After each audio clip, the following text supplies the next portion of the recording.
Syria are evolving hour by hour, very fast. So I recorded the video a few hours ago, edited it, and the situation already changed dramatically. Yes, I'm still gonna play the full video before because it's very important to listen to the development of the situation. But the outcome, well, simply Damascus fell for the Assad regime. Assad regime is no more in Syria. It's over. The question goes for the Russian bases, but evacuation there is on the full scale already. I'm going to speak about it in the video.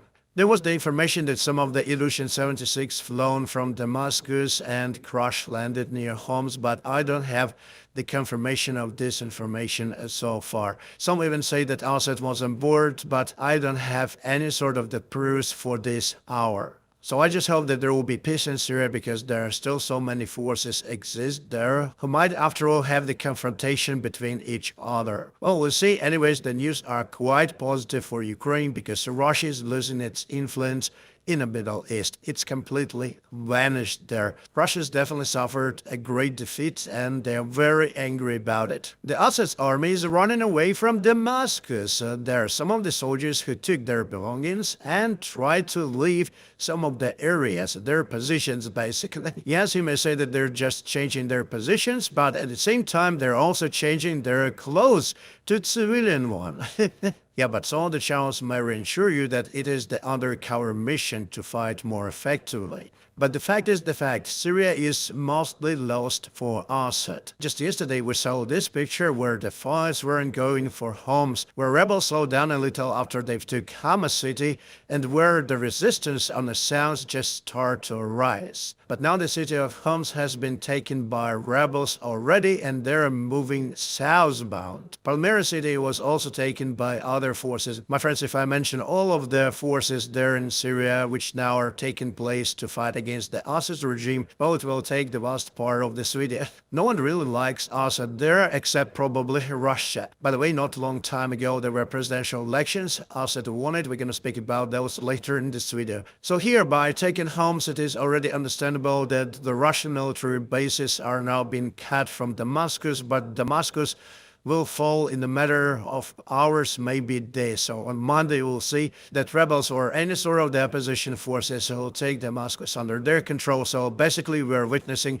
a very fast end of the Bashar Assad's regime, the regime that was stable 1 week ago, at least on the territories it was controlling. And the current situation will help us to predict of what might happen in Russia, by the way. That's why I'm kind of cheerful, and this situation, after all, is very, very profitable for Ukraine because it is weakening Russia and harms the Russian reputation a lot. So it's the latest information I have from Damascus. The city is surrounded by the opposition forces. Total panic among the military of Assad's regime. They don't know what to do. As I showed you at the very beginning, they're changing their clothes for the civilian one. They want to avoid being repressed. Well, after all, I don't think that they will be repressed too much because those are just soldiers and they might serve in future for the opposition forces, let's say. Meanwhile, we have the statement from the general commander of the Syrian armed forces, so Bashar Assad's regime. Looks like from the comedy video, do not believe all the lies spread on media. Our army continues its operation in Homs, Aleppo, and Hama, and inflicts losses on terrorists. It shouldn't be the final reaction video or something, but we have what we have. But the most interesting stuff here is the reaction of the pro-Russian channels on Twitter or, for example, on Telegram. The victory of Syria depends on Syrian army, not Russian or Iran. The Syrian armed forces is 200,000 plus strong. Where are these men? The Spetsnaz 007 asks. Well, they run faster than Usain Bolt in his record sprint. That's the only response I may give here. The Russian Air Force has provided full air superiority. What else do they want? What are they waiting for? Even I'm confused, but I keep the hope. Well, Spetsnaz 007, it seems like your hope is faded away already. Guys, I'm happy because there will be no Bashar Assad dictatorship in Syria. Yes, the rapidly changing military situation may bring some of the challenges to the region, but I think it is solvable. And most of all, I'm happy because Russia loses its influence. It's the strong, tremendous heat on Russia. And all the sides mainly are taking the advantages from it. For example, today the United States-backed Kurdish forces start their move towards the retreating Assad forces. They already left this area. And the Russians are taking everything they may take right now and leave their military bases. I'm speaking about the Khmeimim air base and also Tartus base. The Tartus naval base is already empty. Here you can see no fighter jets, no tactical bombers on the apron, just some of the fighter jets left on the parking stands here. Maybe some are in the Capaneers, but Russia also could have taken them already. While Russia still has some of the transport airplanes, including the big Ruslan Antonov 124, it's over here. Those airplanes will be used to take the equipment from the military base. I do not even exclude that Russia may destroy some of the systems there because they will not be able to take those with them. Like, for example, the air defense systems they require many of the flights to be conducted from the base. So if rebels are fast, they may take control over those, so Russians may just kaboom them themselves. So Reds are running from the ship which is now sinking. The ship is the Assad's regime, not the future of Syria. I was really surprised to see this kind of the weaponry that rebels have, some sort of the very old First World War or the Second one cannon, could be successful in some way. And they showed that they definitely hit something with it. So the mighty Syrian army under support of the Russian Air Force with air superiority is just running because Turkey sent some of their relatively small gear to their rebels. That's it. And it really shows the demotivation of the Syrian soldiers and the weakness of Russia, really. Even Donald Trump today in his statement said that Russia lost 600,000 soldiers in Ukraine and seems incapable of stopping this literal march through Syria. So all of the efforts of Russia, all of their losses in Syria were for nothing. Donald Trump here obviously among the opponent party, Democratic one, with President Obama and his decisions by the time, but he also said that Damascus obviously preparing to make a very big move towards taking out Assad, so it's imminent.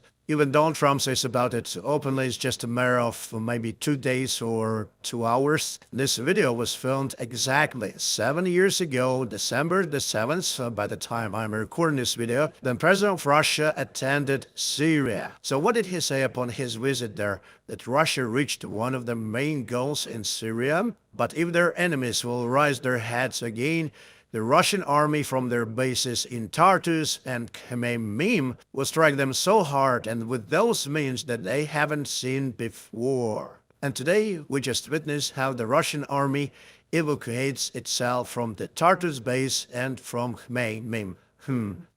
I guess that something is wrong here for Russia, but Russians and patriots, remember, everything goes according to plan. One more Russian propaganda channel. Syria is collapsing so quick, it's insane.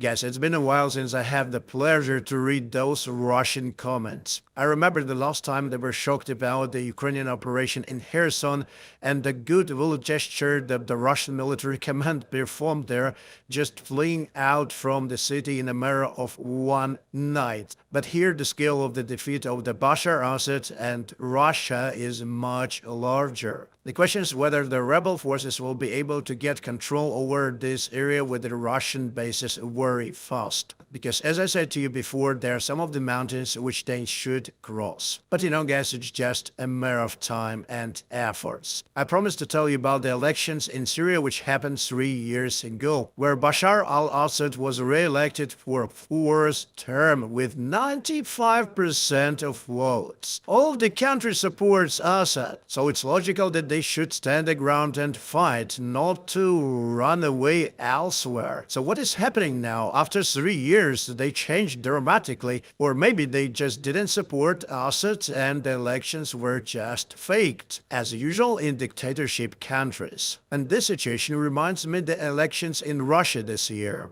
where Putin got 87% of the votes. Yeah, we honestly believe that. And you know, after all, the outcome for Russia will be the same as for Syria. It will just collapse in a matter of week, maybe even faster. So a few days ago, everything was stable, like the Russian aviation was in Crimea, the Russian military ships were stationed in Tartus ports, Syria, Assad was doing his usual dictator stuff, but here, no more. Very fast. The Soviet Union collapsed.